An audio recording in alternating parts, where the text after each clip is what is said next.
പക്ഷേ ഈ ഉൽപ്പത്തിയില് ആദാമും ഹവ്വയും പാപം ചെയ്തു കഴിഞ്ഞ് ദൈവം അവർക്ക് തോൽ കൊണ്ടൊരു ഉടുപ്പുണ്ടാക്കി ഇട്ടു എന്ന് പറയണുണ്ട്. അത് ആ, എന്ത് തോലാണ്? എന്ത് തോല എന്ത് തോലായിരിക്കുമോ? മരത്തിന്റെ ആണോ മൃഗത്തിന്റെ ആയിരിക്കുമോ? മരത്തിന്റെ ആകാനാണ് സാധ്യത. ആദ്യമൊക്കെ മരവുരിയായിരുന്നു പഴയ കാലത്ത്.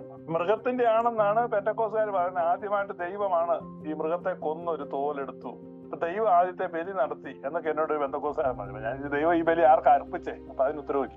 അല്ല, അത് വേറെ ഒരാള് പറയണ കേട്ടു.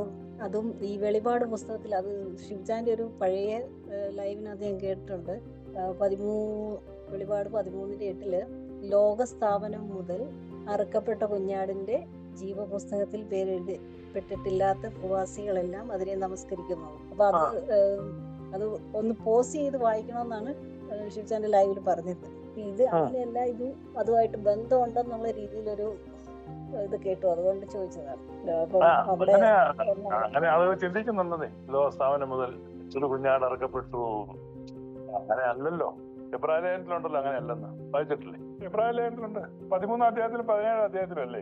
അതെ, 13:8 7 2 പ്രാവശ്യം പറഞ്ഞിട്ടുണ്ടോ? രണ്ടാമത്തെ പ്രാവശ്യം അങ്ങനെയല്ലേ അത് നമ്മൾ കമ്പയർ ചെയ്യാൻ ഞാൻ പറഞ്ഞു.